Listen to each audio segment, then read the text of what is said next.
बिस्मिल्लाहिर्रहमानिर्रहीम। अस्सलाम वालेकुम तमाम देखने वाले और सुनने वालों को। उम्मीद करता हूँ नाजरीन आप सब खैर वाफियत से होंगे और हमारी वीडियो से मुस्तफीद हो रहे होंगे।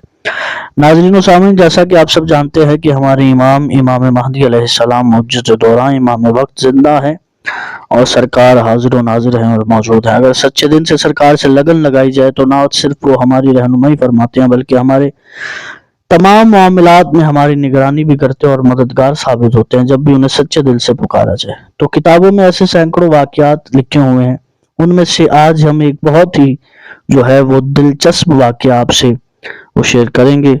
तो उस वाक्य को सुनने के लिए जुड़ रहिएगा हमारे साथ इस वीडियो में। नाजरीन, ये वाकया वो आलिम जलील, बहुत ही बड़े आलिम शेख अली राशिदी हैं, वो अपनी किताब जन्नतुल मावा में लिखते हैं कि अपने वक्त के जलील कदर उलमा में और अहले तकवा उलमा में उनका शुमार होता था। वो फरमाते हैं कि एक मरतबा मुझे करबला से नजफ जाने का इत्तफाक बरास्ता तवेरिज हुआ। आजकल तवेरिज कज़ाइल हिंदिया के नाम से मारूफ और मशहूर है। तो हम कश्ती में सवार थे। कश्ती के दीगर मुसाफिर हैं वो बेहुदा हरकत कर रहे थे। उनके अलावा वो बहुत ही बद अखलाक थे और बदतमीज गिरे हुए अपने मशागिल में मसरूफ थे।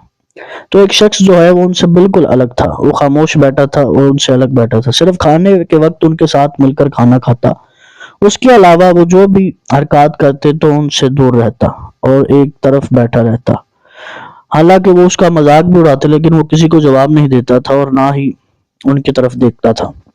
हालांकि कुछ ने तो उसके मजहब का भी मजाक उड़ाया, लेकिन उसने कोई जवाब न दिया बल्कि बेपरवाह होकर एक तरफ बैठा है। तो मैंने उससे पूछा कि क्या बात है, आप इनके साथ बात क्यों नहीं करते हो, इनसे दूर क्यों बैठते हो?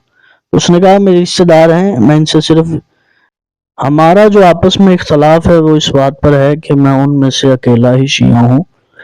ना ही मेरे वालिद शिया थे और ना ही मैं पहले शिया था, लेकिन मेरी वालदा शिया थी।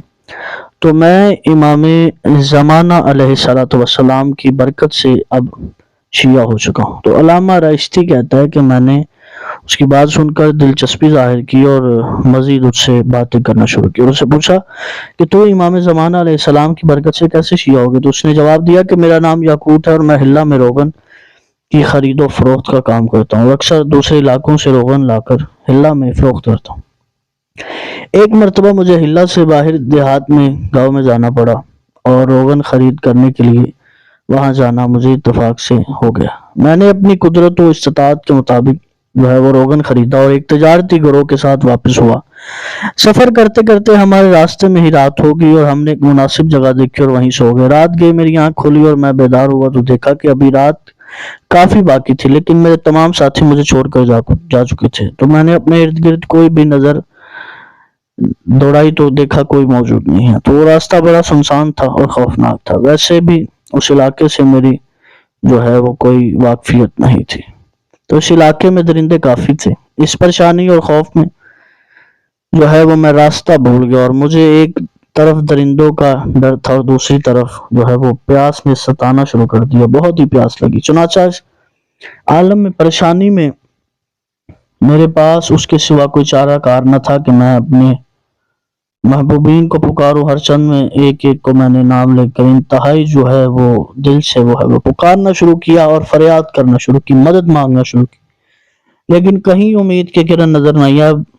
बुजुर्गों, मैंने अपनी माँ से सुन रखा था कि हम शियों के एक इमाम है जो जिंदा व जावेद हैं और उनकी कुनियत अबू सालेह है।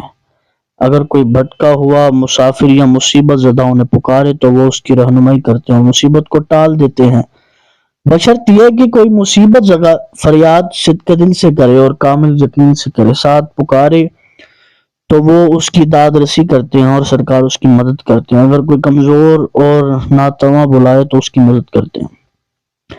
ये ख्याल आते ही मैंने अल्लाह से याद किया कि अगर इस इमाम ने आज मेरी फरियाद रसी की, मेरी मदद की, तो अपनी माँ का मसलक कबूल कर लूंगा और ता उम्र इस रास्ते पर चलूंगा। यह हद करने के बाद मैंने फरियाद की, या अबा सालेह अदरिकनी। मेरा ये फरियाद करना ही था कि इसके बाद मैंने देखा तो मेरे पहलू में एक शख्स को देखा। जब उस हस्ती को अपने करीब पाया तो बहुत तसल्ली हुई और दिल में यकीन पैदा हुआ कि अभी तो इनको मदद के लिए पुकारा था और ये तशरीफ ले आए। तो उस हस्ती ने आकर मुझे तसल्ली दी और मैं अपने डर को और दरिंदों के डर को भूल गया اور راستہ بھولنے کا خیال بھی دل سے نکل گیا اور ایسا محسوس ہوا کہ جیسے کوئی میرا ساتھی ہے۔ انہوں نے سبز امامہ پہنا ہوا تھا اور پھر انہوں نے مجھ سے فرمایا کہ تسلی رکھ، تجھے کچھ نہیں ہوتا۔ راستہ بھی بتایا، ہدایت بھی دی اور فرمایا اپنی ماں کا مسلک قبول کر لے۔ پھر انہوں نے مجھے بتایا کہ بہت جلد تو بحفاظت ایک بستی میں پہنچ جائے گا جس کے تمام رہنے والے ہمارے محب ہیں، ہمارے شیعہ ہیں۔ میں نے کہا کہ آپ علیہ السلام اس بستی تک میرے ساتھ نہیں چلیں گے؟ میری یہ بات سنی تو وہ فرمانے لگے، اگر تو نے کیا سمجھا ہے کہ صرف تو ہی راستے سے بھٹک گیا ہے؟ اللہ اکبر! کیا تیرے علاوہ ہمیں کسی اور نے مدد کے لیے نہیں پکارا ہے؟ اس وقت 1000 افراد نے مجھے پکارا ہے، ان تمام کو راہ دکھانی ہے۔ انہوں نے یہ فرمایا اور میری نظروں سے ایک دم اوجھل ہو گئے۔ میں نے ادھر دیکھا لیکن وہ دوبارہ مجھے نظر نہیں آ سکے۔ میں نے جس سمت انہوں نے مجھے چھوڑ کر گئے اسی سمت پر اپنا سفر شروع کیا اور تھوڑا ہی چلا تھا کہ جس بستی کا انہوں نے مجھ سے ذکر کیا تھا اس میں پہنچ گیا۔ حالانکہ جہاں ہم رات میں سوئے تھے اس جگہ سے وہ بستی کافی فاصلے پر تھی۔ مجھے اس مصیبت اور ویران بیابان جگہ پر درندوں کے رحم و کرم پر چھوڑ کر آنے والے میرے ساتھی اس بستی میں دوسرے دن پہنچے۔ جب میں سفر سے واپس اللہ آیا تو میں سیدھا سید مہدی قزوینی کے مکان پر پہنچا اور انہوں نے یہ تمام واقعہ میں نے ان سے بیان کیا۔ امام زمانہ علیہ السلام کے حکم کے مطابق مکتب امامیہ کی تعلیم حاصل کی اور آج آپ کے سامنے موجود ہوں۔ تو ناظرین و سامعین، آج کی ہماری اس ویڈیو کا جو موضوع ہے وہ یہیں پر ختم ہوتا ہے۔ اگر آپ کو ہماری ویڈیو پسند آئی ہو تو آگے دوستوں میں شیئر کیجیے گا، چینل کو ضرور سبسکرائب کیجیے گا تاکہ آنے والی ہر ویڈیو آپ تک پہنچ سکے۔ والسلام علیکم ورحمۃ اللہ وبرکاتہ۔